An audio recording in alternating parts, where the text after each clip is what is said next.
Hi, my name's David Penny, and I welcome you to this IndieRecon session. I'm here with Joel Friedlander of thebookdesigner.com, and he's my go-to man for all formatting questions and formatting information.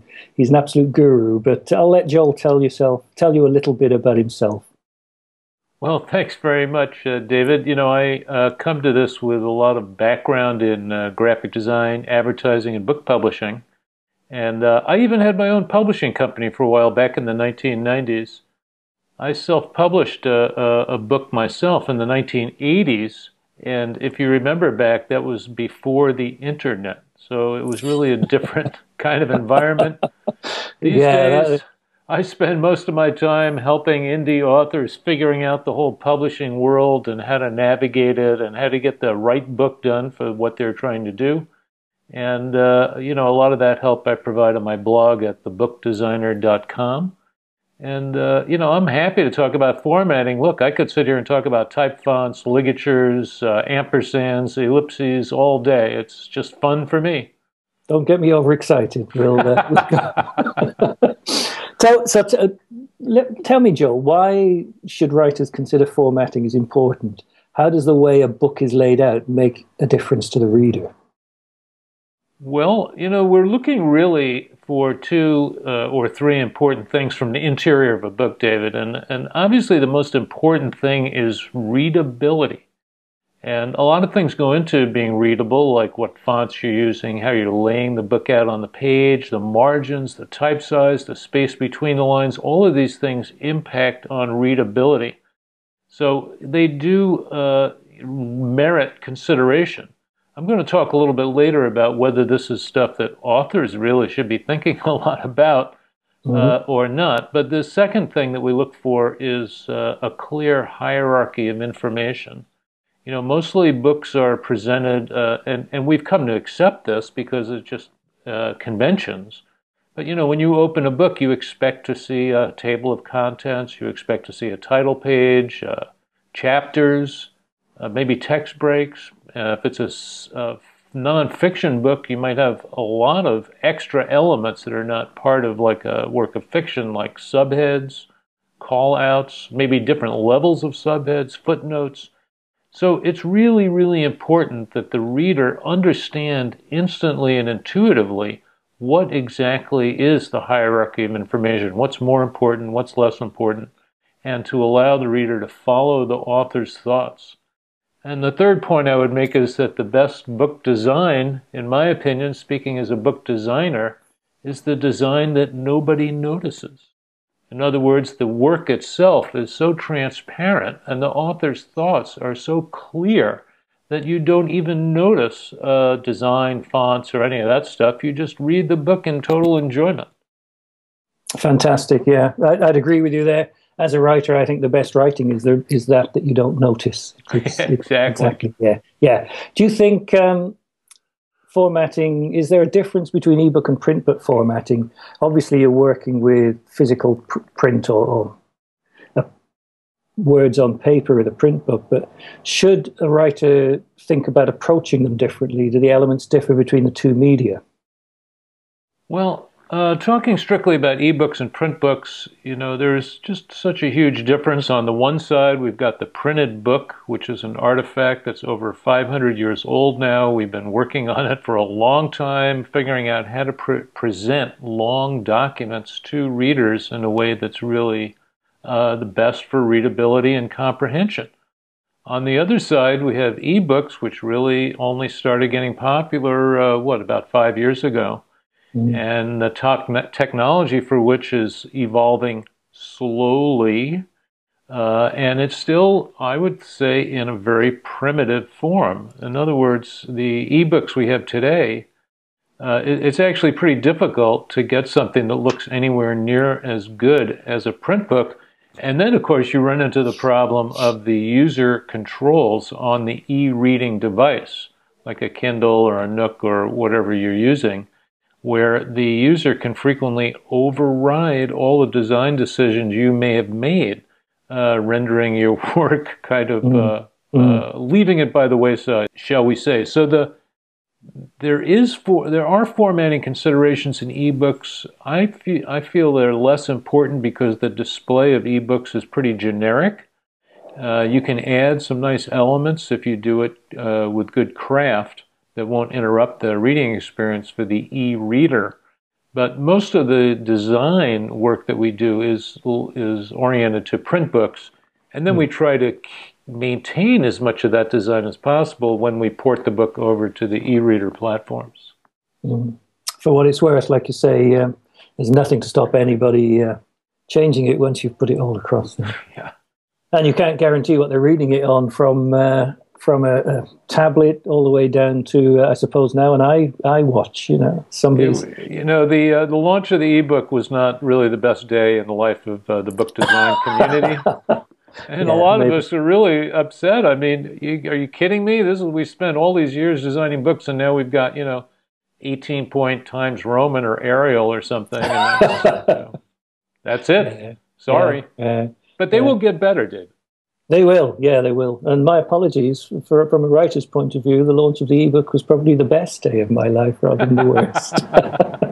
Okay. Having said that, I am a bit of a font freak. I can spend hours, sometimes days, agonizing about what font I should use for the body, chapter heads, even for headers and footers. Do you have any particular recommendations you might make on what you know will work? And do I really need to worry about it? Well, I think that within a small range, you don't really need to worry about it if you are willing to confine yourself to the kinds of fonts that we've been using with great success for many, many years. And, book designers are graphic artists. Graphic artists like to have lots of choices. I would say if I walked over to my main graphics computer right now, I probably have about 900 or 1,000 fonts on there. But if you asked me what fonts I use for book production, that is text fonts, I could probably fit them all on 1 or 1.5 hands. So, for instance, Garamond is an example. Garamond is a very old typeface.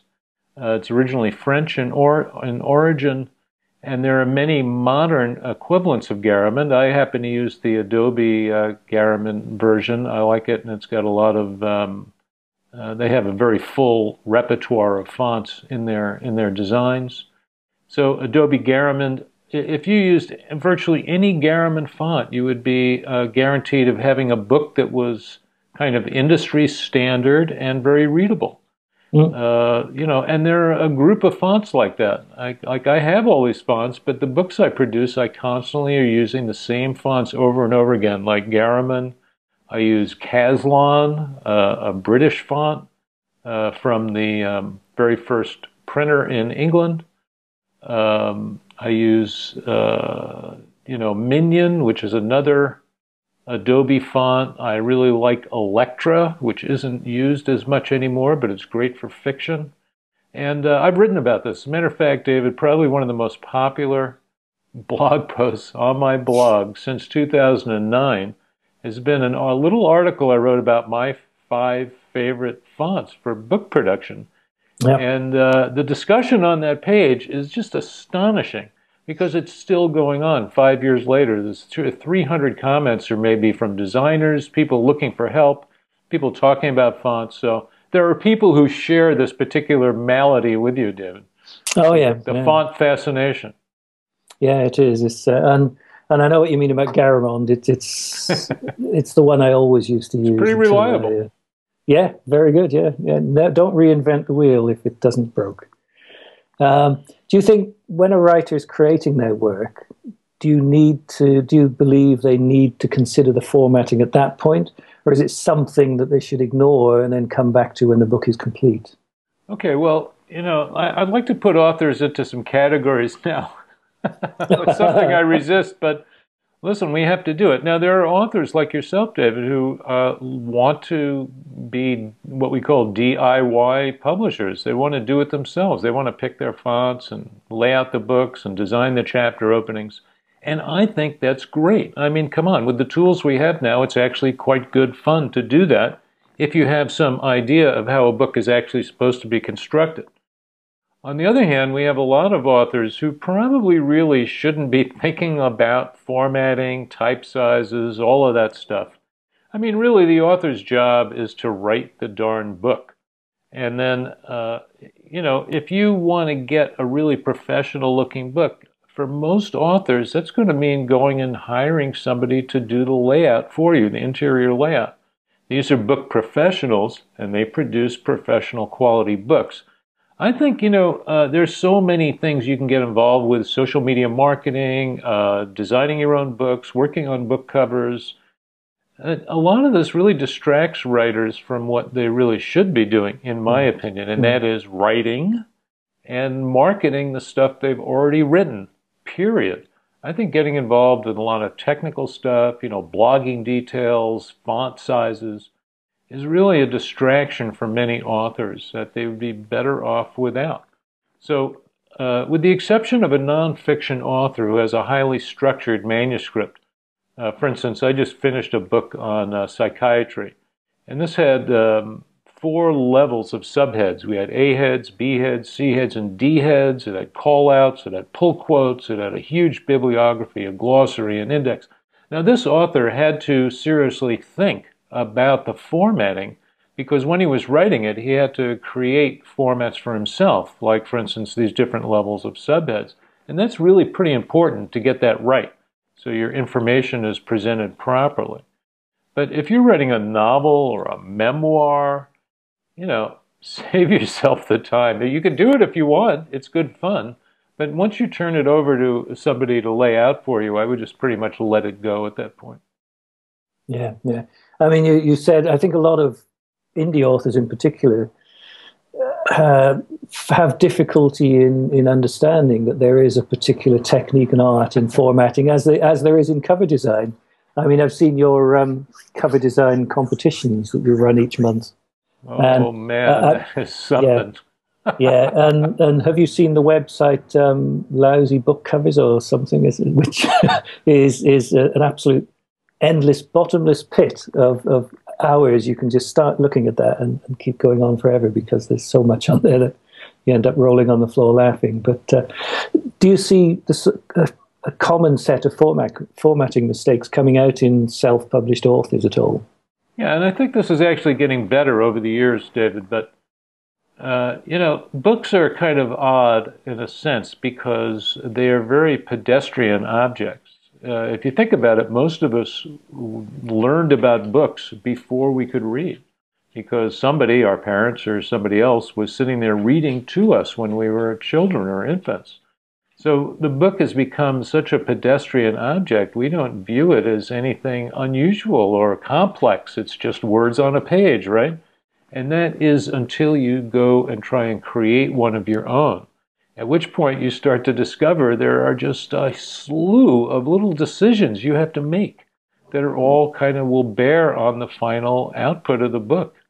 And, what guides me basically in advising authors is, if your goal is to have your book sit on a shelf next to a book from traditional publishers, compete with it on a level playing field, no matter whether that's a real bookshelf or a digital bookshelf, then your responsibility as a publisher is to make sure that the book is of the same quality and conforms to industry standards, that is put together properly, that people aren't going to find the index in the front of the book or something equally silly. And yeah, there are a lot of common mistakes people make because they simply don't know that they don't know this. They just think, well, I'll just throw the words on the page and that'll be a book, but it really isn't.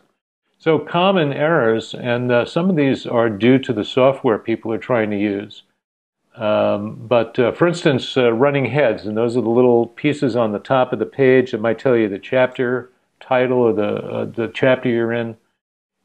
I see a lot of self-published books where those end up on chapter opening pages or other display pages, and that looks really bad. It shouldn't be there. Yeah. Another common mistake is that people don't understand what a blank page is. This is very common, and they'll put those running heads or the page numbers on a completely blank page.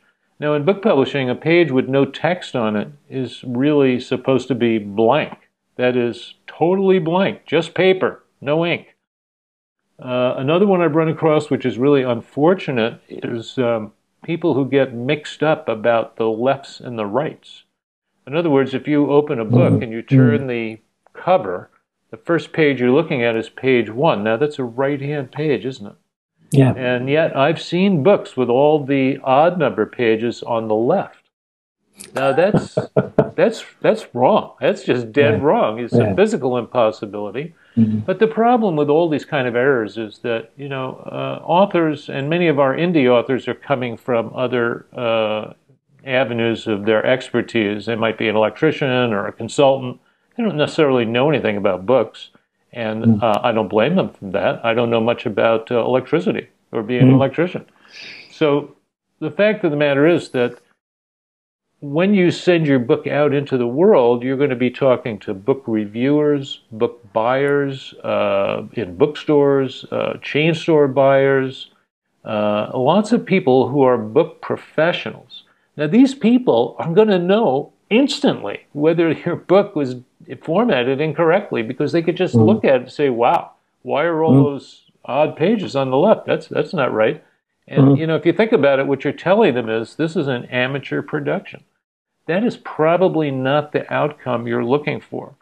So if you're an author and you don't want to learn all this stuff about how to make books, and I don't blame you, just hire somebody to do the layout for you. It's not that expensive, and you'll end up with an industry standard book that nobody will find any complaints about.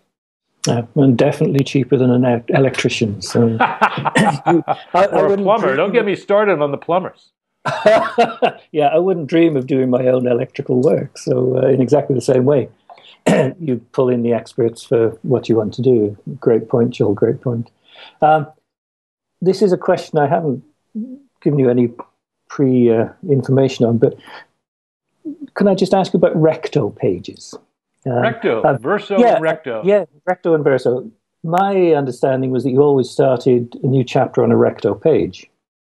Okay, and so for the listeners who don't know what David's talking about, we got a little inside baseball here. The Recto is the right-hand page, and the verso is the left-hand page. So as we've already discussed, Recto pages are all odd-numbered pages because they're on the right. Versos are all left-hand pages. Okay. Yeah. So this is the convention that I use in my own book design practice, David, and you could use it or toss it, up to you. In novels, I tend to run every chapter starting on the next available page, verso or recto. And the basic reason for that is to keep the reader reading. To not create any more interruption than absolutely necessary. In other words, the author feels, okay, this is a new chapter. We're now moving to Springfield, Massachusetts, so that should be a new chapter. And I want readers to know that because we've shifted space and time, maybe. It's now next Tuesday. So we want to have a chapter break there. Okay, fine. That's perfect. But we don't also need to throw in a whole big blank page there also, which is going to happen in half your chapters if you conform to the chapter opening on a recto page. On the other hand, in nonfiction books, we virtually always start new chapters on a recto page. And if you would ask me for a rationale for that, I wouldn't be able to give you one. It's a convention. But in nonfiction books, generally, you will find that chapters start on right-hand pages, and that's the guideline I use, unless the client has some specific reason or strong feeling about that. We have had some pushback from people about blank pages in books being ecologically insensitive. Yeah. But, from my experience, that's really kind of a red herring in a sense, because somebody like me who knows how to manipulate books, I could take those pages out in many other ways very easily. So if you wanted to commit to a book of a certain page length, like I just had this actually. I had a book that had to be 248 pages. That was a requirement. The editor gave it to me, and this was not a self-publisher. And I said, okay. And when the first proof came out, it wasn't 248 pages, but, turning a few dials here and a few knobs here, and pretty soon we had 248 pages regardless of the blanks. Now that's the skill that someone like yourself can bring to it, you see, because I wouldn't even know where to start with that. But particularly if it was 420 pages to begin with. I've had the other problem too. I mean, I actually had a client once Right. who rejected a book I did for them, and the rejection was because the spine wasn't thick enough. Now, I'm not going to say they never actually mentioned this, but, and we did fix the book up because it wasn't that hard. But they said, no, we absolutely have to have 3/4 of an inch spine. And now, I don't know if they were down the bookstore with their ruler measuring the spines or what was going on, but I said, look, that is not a problem. And we just kind of blew some air into the book, and bang, we had a 3/4 inch spine. Brilliant, yeah. I mean, sometimes people go along the bookstores and they look for big books because they feel they're better value for money. Yeah, more for your money. Yeah. Do you think good is good enough, Joel? I mean, do you think an indie author should worry about their book being indistinguishable from a traditionally published book or not? Yeah, we've kind of touched on that, haven't we, David? We have to some extent, yeah. One of the things I've realized about the whole self-publishing revolution, explosion, the indie authors coming in, I mean, it's tens of thousands of people. Look, it's fantastic. I'm a big fan, and I'm an advocate for authors and all kinds of publications. Having said that, there are a lot of different kinds of books in the world, and there are a lot of and self-publishers can publish most of them. Types of books like that, not all, but most of them, and this really varies depending on the book and the audience you're trying to reach. And what's your aim for the book? I mean, every time I sit down with a client or a group who wants to talk about publishing, we talk about, well, what are you aiming to do? So in my earlier example, I said if you're publishing a book and you want to compete with books on a similar topic from big publishers, then you better make sure your book is every bit as good as theirs. Because buyers, they don't care. They don't care who published the book. They're only looking for something that's going to answer their question, give them some entertainment, solve a problem they have. And when they're evaluating the books available, they don't care that you're some guy sitting in a dining room in New Jersey doing it, or whether you're a big publisher in LA producing the book. So I think in that kind of situation, yes, it is incumbent on you to produce a book that is every bit as good. Now, if you're publishing, maybe you're a thriller writer and you want to experiment writing romances, and it's just taking a flyer and it's kind of something to do for fun, maybe good enough is just fine because, you're not in the same competitive environment. You don't have the same commitment or level of risk involved in the book. So those kind of authors maybe could get away with good enough. And then you have the nonfiction people. And there, I think that, mostly what should drive you is what your readers expect. Reader expectations are pretty powerful.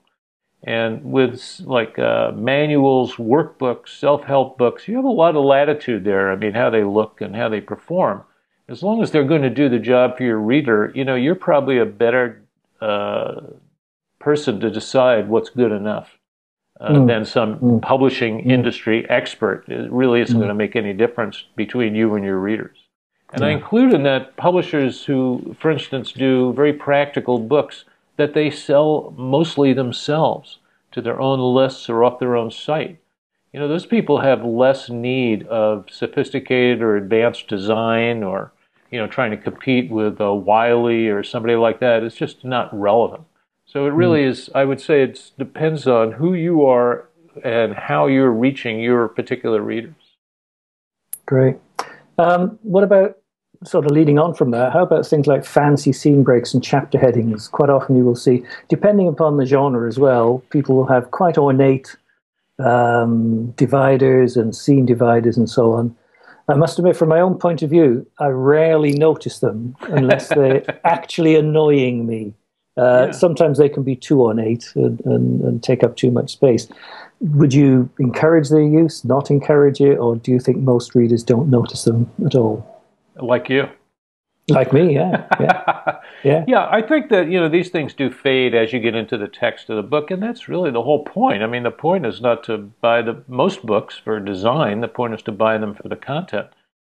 I see those kind of devices often in genre fiction and historical fiction. Some kinds of nonfiction books, they get very ornate. It depends whether the book's meant to be read or used. I mean, there are different kinds of books. I tend to go for less ornamentation simply because I feel like I'm the piece in between the author and the reader. And my main thrust is to get the author's words and thoughts seamlessly and effortlessly into the reader's mind. So anything that interrupts that, I'm kind of going to evaluate that very carefully. Now, if you have an 800-page book in 10 chapters, then yeah, you might want to do some pretty big, ornamental, beautiful chapter openings because you're only going to get one every 80 pages. That's like reading a whole book in itself before you have any visual relief. So I think appropriate illustration, line drawings are really nice, some typographic swashes or ornaments that we use.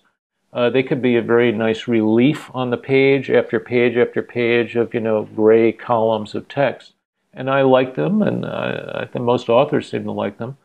But, they're certainly not necessary, and I think if you overdo it, you can end up with that distracting effect, and that isn't really a win for anybody. Yeah, great. I would have put you down as a guy who likes a nice drop cap at the start of a chapter. and I know you must do because your templates all have those. Well, we use drop caps. I like the, I'm actually more of a fan of the small cap lead-in, where we take the first 3 or 4 words, we set them all in small caps, we letter space it out a little bit so it's kind of a little looser. I kind of like that intro.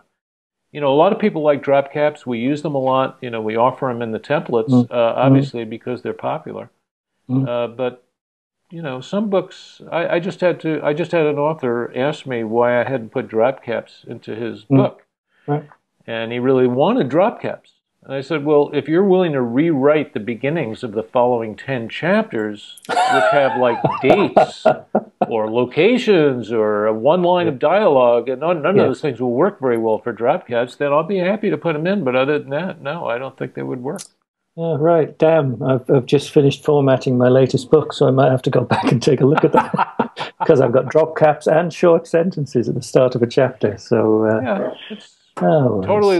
Look, there's no book design police. Nobody's going to come and give you a ticket for using the wrong drop cap.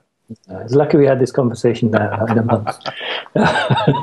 Okay, we'll get into the really interesting stuff now, and it'll probably be the last question, more or less. The M dash, the N dash, ellipses, indents. As writers, should we even care about them or not? Do we need to know the difference? Well, I think that here again, it depends on the writer and what the book is. Some of these things, like ellipses, are best handled by your typesetter, or whatever you want to call them, your formatter, your layout person. You can't probably do that very well on your word processor. I actually wrote a whole article last year, David, about how to build an ellipsis in Adobe InDesign, and it ran about 1,000 words, and with diagrams. So, I mean, that's crazy. I mean, why would an author want to spend their time even reading my article? It's just nuts. So, that's the kind of stuff, I write that stuff for people who are using Adobe InDesign and are a little bit more advanced in their typography. M dashes, N dashes, we rely on copy editors to make those determinations. For instance, in date ranges, we frequently use an N dash, but do you think one indie author has ever done that? No, they're all using that hyphen because that's a hyphen. And it's not so easy to get an N dash in Microsoft Word. And then we get a lot of mistakes with M dashes, that's EM, M dash, and N dash is EN. And the M dash, can be used like parentheses or like commas, but people usually put spaces around it. That's considered an error. We have to go back and take those all out. So I would say if you are publishing with a professional intent, then you probably have a team of vendors helping you do that. And two of the most important people on that team are going to be your copy editor and your book designer or layout person. And those are the people really you should be relying on to make these decisions. I have an editor I've been working with for many years who constantly is sending me back proofs with little scratches on them, move this space, put a hair space in here, make sure this ellipsis doesn't spread or shrink, and, watch those compound word breaks at the margin. And, that's her business. She knows this. She's like memorized the Chicago Manual of Style, I think. And so that would be my last tip about having a reference. I use the Chicago Manual of Style. I don't know what you use over on your side of the pond there, David. What do you use for style decisions? I must admit, I tend to use the Chicago Manual as well. Okay, so it's a really great resource for anybody involved in book publishing. It tells you exactly what you want to know about all of these questions. Does the preface go before the foreword or after? Does your page numbering start with page 1 at the beginning of the introduction or at the table of contents? These are all these many myriad of little tiny decisions you end up having to make when you take off your author hat and you put on your publisher hat. And so I use the Chicago Manual. If I have a question, and I frequently do because I don't remember all this stuff, I go and look it up in the Chicago Manual. Yeah, it's a fantastic resource. My only comment would be that the character development in it is not up to scratch, really. But the typography is not bad. Oh, fantastic, yeah. I'd like to mention also, if you don't mind, I actually have a resource that's absolutely free that really helps in this particular task. I call it the Book Construction Blueprint. And it's a free PDF. Anybody who wants it can download from my template site, and I'll give you that link. But what the Book Construction Blueprint does is it walks you through how books are put together. It discusses margins, and it goes through every single part of a book that you might have and explains what it does and where it should be in the book. And then it also talks about what's called pagination. We've used a lot of buzzwords during this talk, David. So pagination, that's the act of splitting the book into pages and how you number them.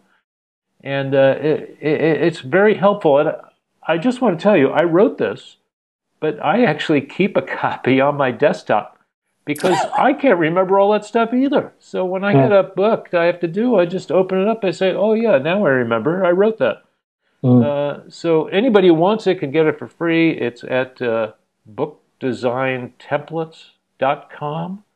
And if you don't see a little pop-up assaulting you on the page there, you can go to the guides page and just download it for nothing. And I encourage you to do that if you're doing your own book layout. Great. Thanks, Joel. I think I probably already have. But, okay, I've been talking to Joel Friedlander, the book designer. Thank you very much, Joel. I found it extremely interesting, and I hope the viewers of IndieRecon will find it so as well. Thanks very much. It's been an absolute pleasure, David. Thanks for having me, and I really appreciate your detailed questions. Thanks. The same back. Bye, Joel.